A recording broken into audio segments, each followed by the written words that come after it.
Hello friends, my name is Jian Sheikh and you are watching GNS.tv info you need. In this video we will learn about the activize and passivize, the short tricks we will use in this video. So please watch this video till the end and subscribe my channel.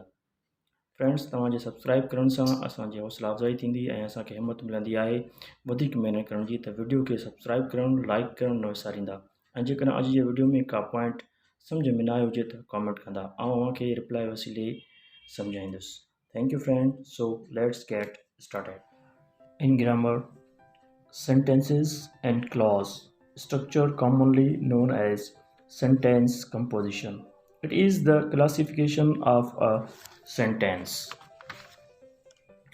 So commonly a sentence is composed with subject plus verb plus object. Let's have a look to the example. आमतौर ते जुमले जी बनावट file subject fail verb ऐं मफ़ूल यानी object सां थींदी आहे। अचो त मिसाल तरफ़ ॾिसूं। जी मिसाल में लिखियल आहे आउं हिकु ख़त लिखां थो। त सभ खां पहिरियों असां जुमले जो फाइल यानी सब्जेक्ट खणंदासीं जेको सिंधी में आउं ऐं इंग्लिश में आए थींदो, यानी आउं खे ट्रांसलेट आए में कंदासीं। उन खां बाद में असां खणंदासीं फेल यानी वर्ब जेको सिंधी में लिखां थो ऐं इंग्लिश में राइट थींदो। उन खां बाद में असां खणंदासीं मफ़ूल यानी ऑब्जेक्ट जेको सिंधी में थींदो ख़त ऐं इंग्लिश में थींदो अ लेटर यानी आई राइट अ लेटर। इहा जेकी कंपोज़िशन आहे इहा एक्टिवाइज़ सेंटेंसिस जी कंपोज़िशन आहे। So friends, let's go to our tricks. Our first trick will be auxiliary verb changes. So let's go to our tricks. So dear friends, तव्हांखे चङी रीति मालूम आहे त अंग्रेज़ी ग्रामर में 12 टेंस थींदा आहिनि, पर पेशवाइज़ सिर्फ़ु 8 टेंसिस जो थींदो। There are total 12 structures, means types of tense, but we can only make the passive of 8 tenses. The 4 types of tense which cannot be converted in passive forms are present perfect continuous tense, example I have been eating a mango. Number 2, past perfect continuous tense, example I had been eating a mango. These 4 tenses cannot be changed into passive voice. Number 3 is future perfect continuous tense, example I shall have been eating a mango. Number 4 future continuous tense, I shall be eating a mango. तव्हांजे ज़हन में इहो सवाल ज़रूरु ईंदो हूंदो त आख़िर इहे 4 टेंसिस जेके आहिनि इहे पेशिव वॉइस में छो था थियनि। इन जो जवाबु मां अॻे ईंदड़ नेक्स्ट वीडियो में ॾींदुसि, सो मुंहिंजो नेक्स्ट वीडियो ॾिसणु न विसारींदा। Today our first trick is auxiliary verb changes. जेकॾहिं कंहिं जुमिले में फेल वर्ब जी पहिरीं सूरत यानी फर्स्ट फॉर्म डज़ या डू इस्तेमालु थियल हुजे त उन खे पैसिव फॉर्म में तब्दील करण वक़्तु असीं डू ऐं डज़ खे इज़ एम आर में तब्दील कंदासीं। ऐं जंहिं जुमिले में वर्ब जी सेकंड फॉर्म यानी डिड जो इस्तेमालु थियल हुजे त उते वाज़ ऐं वर जो इस्तेमालु कंदासीं। हैज़ हैव हैड जेको आहे पैसिव जुमिले में बीन में चेंज थींदो, विल जेको आहे विल बी में, विल हैव बीन में, ऐं जिते आई एन जी हुजे त उते असां पैसिव फॉर्म में बींग जो इस्तेमालु कंदासीं। It means do does will change into is am are, did will be changed into was were, has have had into change been, will be, will have been, ing is will be changed into being. Dear friends, two verbs cannot be changed when we convert an active voice sentence into passive voice. They are is, am, are and was, were. They remain as it is.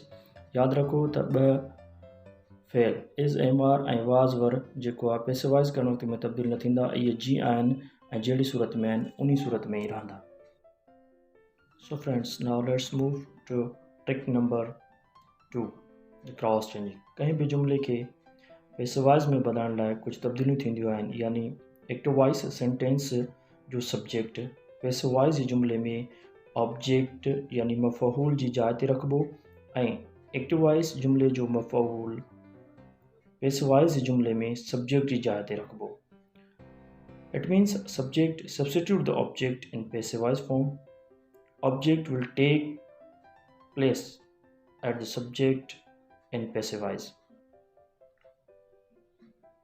यानी cross changing जो मतिलबु इहो आहे त असां passive voice में जॾहिं असां कंहिं जुमिले खे कन्वर्ट कंदासीं त एक्टिव वॉइस जो सब्जेक्ट जेको आहे उहो ऑब्जेक्ट थींदो ऐं एक्टिव वॉइस जो जेको ऑब्जेक्ट आहे उहो सब्जेक्ट जी जॻह ते इस्तेमालु थींदो, यानी टू प्लेसमेंट्स जी तब्दीली थींदी।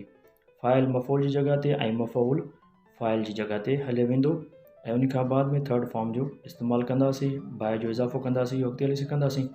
सो गाइस, इहा हुई क्रॉस चेंजिंग, यानी subject will substitute the object and object will substitute the subject. So friends, always use third form, means past participle of the verb in passive voice sentence. Don't be confused, परेशान थियण जी ज़रूरत न आहे। चाहे active voice sentence में fail यानी verb जी कहिड़ी बि सूरत इस्तेमालु थियल हुजे, पर तव्हांखे पेसिव वॉइस जी सभिनी जुमलनि में वर्ब खे हिकिड़ो ई जोड़ो पहिराइणो आहे ऐं उहो हूंदो फेल जी थर्ड फॉर्म। अच्छा, तो दोस्तों ट्रिक नंबर 4 आहे changes of subject and object, जंहिंमें असीं सब्जेक्ट खे ऑब्जेक्ट जॻह ते ऐं ऑब्जेक्ट खे सब्जेक्ट जॻह ते रखणु सिखंदासीं, यानी the changes of subject and object. यादि रखो, जेकॾहिं एक्टिव वॉइस जे जुमिले जो फ़ाइल आए आहे त उहो पैसिव वॉइस फॉर्म में मी में तब्दील थींदो ऐं उहो ऑब्जेक्ट जी जाइ ते लिखिबो। अहिड़ीअ रीति ही खे वी खे अस में, यू खे यू में, ही खे हिम में, शी खे हर में ऐं कंहिं बि नाले खे साॻे ई नाले में रखंदासीं।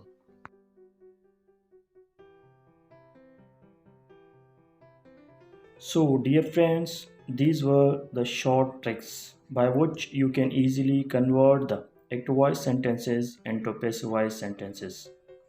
Now, to clear our concept, let's move to the example. The example below is she drives a car. Here, she is a subject, drives is a main verb, and a car is object. We learned that in passive form we use first trick, that was cross changing, which we take the object of an active voice sentence as the subject in passive voice form. So the object of this active voice sentence is a car. After putting the subject in passive form, a car, then we observe that the subject we put, is it singular or plural? A car is a singular, so the be form of verb will be is. Here we use the be form is.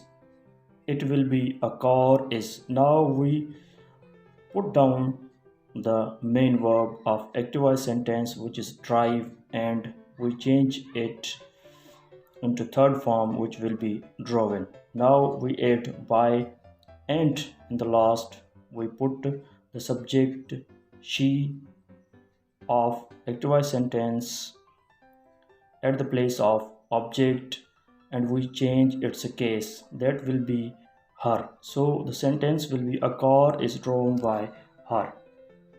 जो तो वधीक ॿिया मिसाल ॾिसूं।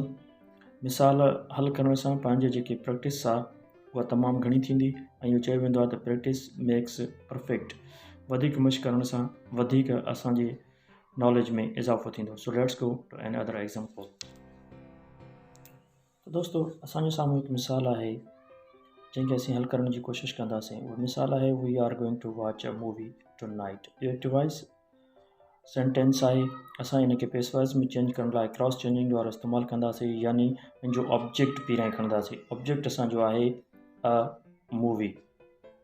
अ movie असांजो singular form आहे। असां हाणे बी जेको आहे करेक्ट वर्ब यूज़ कंदासीं मेन वर्ब सां गॾु, ऐं यादि रखो त मेन वर्ब जी थर्ड फॉर्म यूज़ इस्तेमालु थींदी।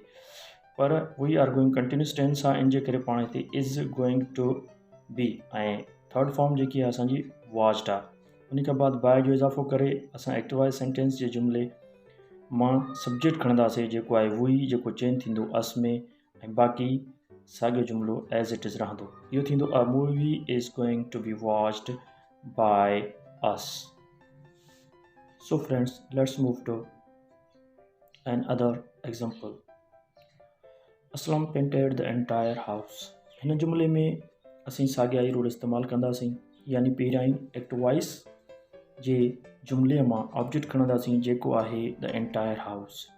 सब्जेक्ट रखण खां पोइ असीं पैसिवाइज़ फॉर्म जे सब्जेक्ट खे ॾिसंदासीं, यानी पहिरियां ई the entire house act wise जे जुमले में ऑब्जेक्ट हुयो ऐं पैसिवाइज़ में इहो सब्जेक्ट थी वियो द एंटायर हाउस। हाणे असां ॾिसंदासीं त असांजो पैसिवाइज़ फॉर्म वारो सब्जेक्ट जेको आहे सिंगुलर आहे या प्लूरल आहे। जी इहो सिंगुलर आहे त असीं हिते वाज़ जो इस्तेमालु कंदासीं ऐं verb G T form painted इस्तेमालु कंदासीं, जेका ऑलरेडी एक्ट वाइज़ जे जुमले में इस्तेमालु थियल आहे, छो त इहो पास्ट सिंपल टेंस जो जुमिलो आहे। उन खां बाद में असीं बाय खणंदासीं ऐं एक्ट वाइज़ जे जुमले जो सब्जेक्ट खणंदासीं जेको आहे असलम, ऐं असलम हिकु नालो आहे ऐं इहो नालो तव्हांखे ख़बर आहे त साॻियो ई रहंदो, छो त असीं रूल में अॻे पढ़ी आया आहियूं त जेकॾहिं को बि नालो हुजे, चाहे उहो पर्सन्स जो नालो हुजे, शइ जो हुजे, उहो साॻियो नालो ई रहंदो।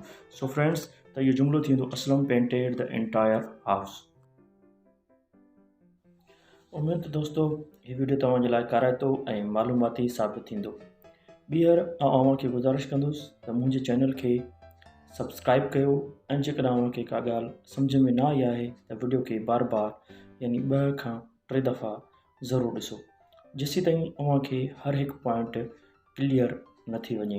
वीडियो खे बार बार ॾिसण सां ऐं बार बार दोहराइण सां जेको आहे तव्हांजी मश्क थींदी ऐं जेको पॉइंट तव्हांखां मिस थी वेंदो क्लियर थी वेंदो। ऐं हीअ जेके जुमिला 5 जुमिला आहिनि इहे त पंहिंजे घर में इन्हनि खे हल करण जी कोशिशि कयो। इहो तव्हांजो होमवर्क आहे। जेकॾहिं का ॾुखियाई अचे त मूंखे हेठि कॉमेंट कयो।